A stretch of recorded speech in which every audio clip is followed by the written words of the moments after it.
पाकिस्तान में महंगाई में कमी के बावजूद हालिया सैलाब और क्लाइमेट चेंज ने मईशत को सख्त नुकसान पहुंचाया है। मकामी किसान आइंदा फसलों की काश्त में मुश्किलात का शिकार हैं, जबकि सार्फिन और कारोबारी बिरादरी का एतमाद भी कमज़ोर पड़ता हुआ महसूस हो रहा है। कंज्यूमर कॉन्फिडेंस इंडेक्स अगस्त के 40.5 पॉइंट से सितंबर में गिरकर ये फिगर 37.7 पॉइंट पर आ गया है, जबकि महंगाई बढ़ने की जो तवक्कुआत हैं वो 20.3 से बढ़कर अब 22.5 पॉइंट तक जा पहुंची हैं। बेरोजगारी के खदशात भी 1 पॉइंट इजाफे से 70 पॉइंट से अब ऊपर निकल गए हैं और जो खानदानों की मुतवक्किल आमदनी है वो अगस्त में 56 पॉइंट थी, जो सितंबर में अब घटकर 49 पॉइंट तक रह गई है।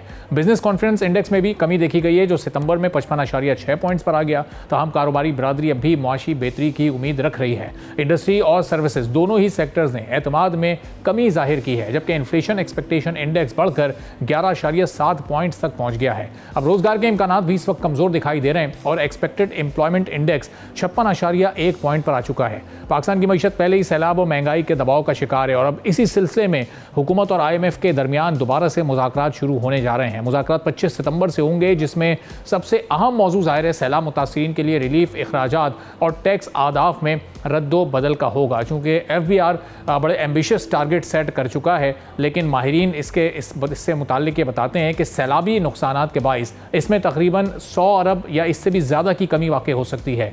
BISP फंड्स पर नज़रसानी इन मुज़ाकरात में होगी। सैलाब मुतासिरीन के लिए रिलीफ पैकेज के लिए एक तजवीज़ ये भी सामने आई है कि बेनज़ीर इनकम सपोर्ट प्रोग्राम के कुछ फंड्स को मुतासरा इलाकों की बहाली पर इस्तेमाल किया जाए, लेकिन इससे यह खदशा भी है कि गरीब खानदानों को जारी BISP किस्तों में रुकावट भी आ सकती है। हुकूमत फिलहाल इस ऑप्शन पर गौर कर रही है, मगर फैसला अभी नहीं हो सका है। अब देखा जाए तो हुकूमत के पास या तो अखराजात में कटौती करने का ऑप्शन है या फिर इजाफी टैक्स इक़दामात का ऑप्शन मौजूद है। वफाकी हुकूमत ने माली साल 2025-26 के लिए प्राइमरी सरप्लस का हदफ 2.4% ऑफ GDP यानी तकरीबन 3.17 ट्रिलियन रुपए रखा है, लेकिन रेवेन्यू शॉर्टफॉल और बढ़ते अखराजात इस हदफ के लिए बड़ा चैलेंज साबित हो सकते हैं। अब इसके साथ बिजली के बिल सैलाब ज़दा इलाकों में मौखर या माफ़ करने की जो तजवीज़ है उस पर अमल दरामद भी हो चुका है। IMF के मुताबिक पाकिस्तान को अपने बजट और पॉलिसी इक़दामात को इस तरह तरतीब देना होगा कि रिलीफ भी मुमकिन हो और माली डिसिप्लिन भी कायम रह सके। अब एक्सपर्ट्स इस मुतालिक के कहते हैं कि अगर वसाइल शफाफ अंदाज में इस्तेमाल किए गए तो आलमी इदारों का एतमाद बहाल हो सकता है। सब्सक्राइब करें और बेल दबाएं ताकि कोई खबर रह न जाए।